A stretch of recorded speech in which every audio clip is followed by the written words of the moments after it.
Capítulo 7. La razón de nuestra existencia.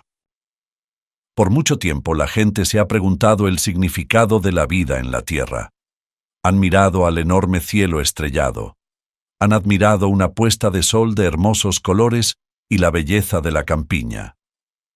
Personas pensadoras han razonado que todo ello tiene que tener algún magnífico propósito. Pero con frecuencia se han preguntado dónde encajan ellas en ese cuadro.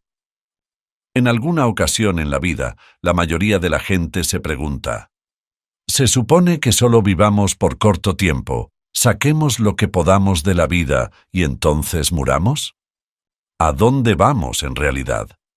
¿Podemos acaso esperar más que solamente el ciclo breve de nacer, vivir y morir? Lo que nos ayudará a entender este asunto es la respuesta a la pregunta: ¿qué origen tenemos? ¿Evolución o creación? En algunos lugares se suele enseñar que todo lo que vemos sencillamente se presentó por sí mismo, que se produjo por casualidad o accidente. Se dice que durante muchos millones de años la vida evolucionó o se desarrolló desde formas de vida inferiores, hasta que finalmente el hombre vino a la existencia.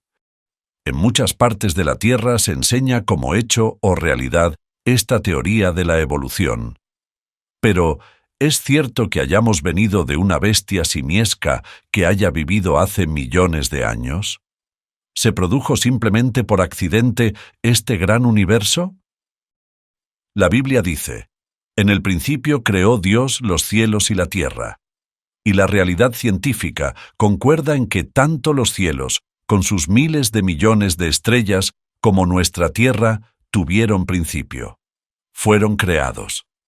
Los movimientos de las estrellas y los planetas son tan regulares que hasta con años de anticipación se puede determinar su posición con perfecta exactitud. Las estrellas y los planetas se mueven en el universo según las leyes y principios de la matemática. Un profesor de matemática de la Universidad de Cambridge, P. Dirac, dijo en la revista Scientific American: «Uno quizás pudiera describir la situación diciendo que Dios es un matemático de orden muy elevado y que él usó matemática muy adelantada al construir el universo». La Biblia declara: «Sepan que Jehová es Dios, es Él quien nos ha hecho, y no nosotros mismos». Nuestro cuerpo humano muestra tan maravilloso diseño que un escritor bíblico se sintió impulsado a decir a Dios: «Te elogiaré, porque de manera que inspira temor, estoy hecho maravillosamente. Mis huesos no estuvieron escondidos de ti cuando fui hecho en secreto. Tus ojos vieron hasta mi embrión, y en tu libro todas sus partes estaban escritas». Una criatura humana se desarrolla dentro de su madre de manera maravillosa. La revista Newsweek dijo de esto: «Sencillamente, es un milagro».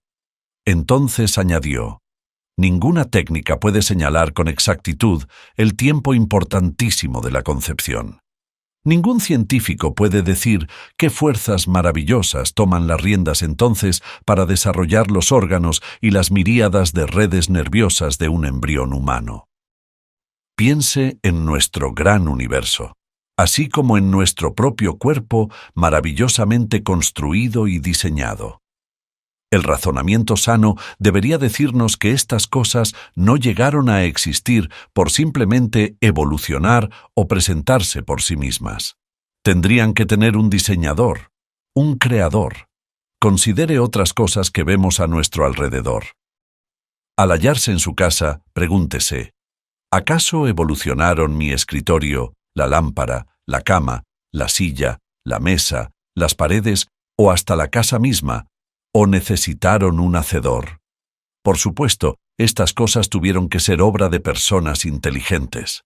Entonces, ¿cómo puede alegarse que nuestro universo, que es mucho más complejo, y nosotros mismos, no necesitamos un hacedor? Y si Dios nos puso aquí, de seguro tenía una razón para ello. Del primer hombre y la primera mujer, Jesucristo mismo dijo: «El que los creó desde el principio, los hizo macho y hembra, y dijo: «Por esto el hombre dejará a su padre y a su madre, y se adherirá a su esposa, y los dos serán una sola carne». Aquí Jesús citó de Génesis 1:27 y 2:24 respecto a la creación de Adán y Eva. Así, señaló que este relato bíblico era verídico. Además, la Biblia llama a Enoc el séptimo en línea desde Adán. Si Adán no hubiese sido una persona de la vida real, la Biblia no lo habría identificado de ese modo específico. Algunos dicen que Dios usó el proceso de evolución para crear al hombre. Afirman que Dios permitió que el hombre evolucionara y que cuando éste llegó a cierto punto, Dios puso un alma en el hombre. Pero esa idea no aparece en ningún lugar de la Biblia. Más bien, la Biblia dice que las plantas y los animales fueron creados según sus géneros, y los hechos muestran que un género o clase de planta o animal no se desarrolla hasta formar otra clase con el tiempo. Más información que prueba que no somos producto de la evolución se puede hallar en el libro La vida, ¿cómo se presentó aquí? ¿Por evolución o por creación? ¿Cómo Dios creó al hombre? Dios creó al hombre de la tierra para que viviera en la tierra, como dice la Biblia. Procedió Jehová Dios a formar al hombre del polvo del suelo y a soplar en sus narices el aliento de vida, y el hombre vino a ser alma viviente. De esto podemos ver que el hombre fue creación directa de Dios. Por un acto especial de creación, Dios hizo al hombre una persona completa, entera. Cuando Dios sopló en las narices del hombre el aliento de vida, los pulmones del hombre se llenaron de aire. Pero se logró más que eso. De ese modo, Dios dio vida al cuerpo del hombre. La respiración sostiene o mantiene en función esta fuerza de vida. Sin embargo, note que la Biblia no dice que Dios haya dado un alma al hombre. Más bien, dice que después que Dios había hecho que el hombre empezara a respirar, el hombre vino a ser alma viviente. De modo que el hombre fue un alma, tal como el hombre que se hace médico es médico. El polvo del suelo, del cual está formado el cuerpo físico, no es el alma. Tampoco dice la Biblia que el aliento de vida sea el alma. Más bien, la Biblia muestra que el juntar estas dos cosas fue lo que resultó en que el hombre llegara a ser alma viviente.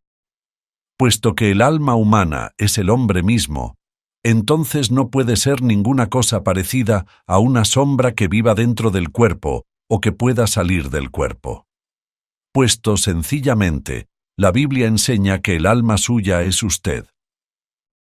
Por ejemplo, la Biblia dice que el alma desea comer alimento físico al declarar: «Tu alma desea con vehemencia comer carne».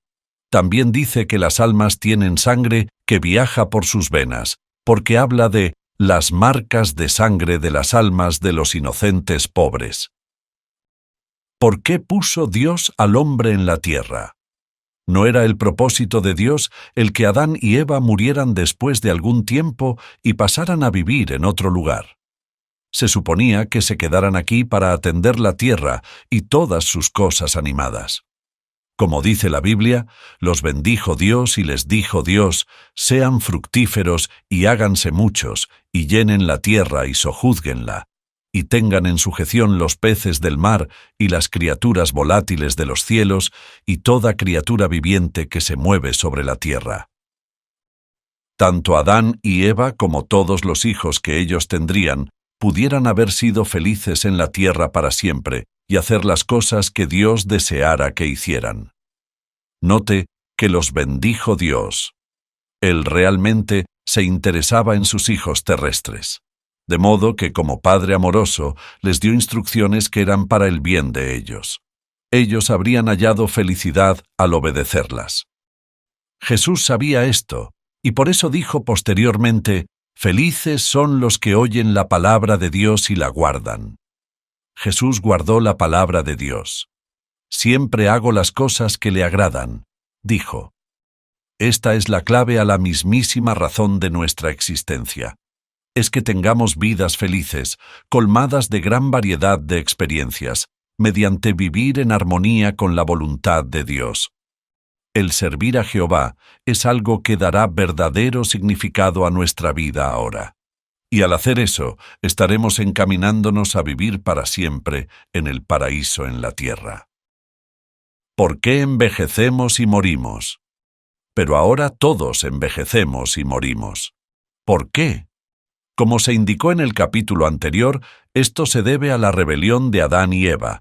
Jehová les había impuesto una prueba que manifestaba que era necesario que ellos fueran obedientes a Dios. Dijo él a Adán: «De todo árbol del jardín puedes comer hasta quedar satisfecho. Pero en cuanto al árbol del conocimiento de lo bueno y lo malo, no debes comer de él, porque en el día que comas de él, positivamente morirás». Al comer de aquel árbol, Adán y Eva volvieron la espalda a su Padre Celestial y rechazaron su guía. Desobedecieron y tomaron lo que no les pertenecía. Pudieran haber vivido felices en un paraíso para siempre, sin pobreza ni sufrimientos, pero ahora echaron sobre sí la pena que se paga por el pecado. Esta pena es la imperfección y la muerte. ¿Sabe usted cómo nos vino de Adán el pecado? Después que Adán cayó en imperfección, pasó a todos sus hijos aquella imperfección y la muerte. Le ayudará a entender esta situación el pensar en lo que sucede cuando un panadero hace un pan en una vasija que tiene una mella. En todo pan que se haga en esa vasija habrá una marca. Adán llegó a ser como aquella vasija, y nosotros somos como el pan. Él cayó en la imperfección cuando quebrantó la ley de Dios. Fue como si hubiera recibido una mella o una marca mala. Por eso, cuando él tuvo hijos, todos ellos recibieron esta misma marca del pecado o imperfección. Ahora enfermamos y envejecemos debido al pecado que todos hemos recibido de Adán.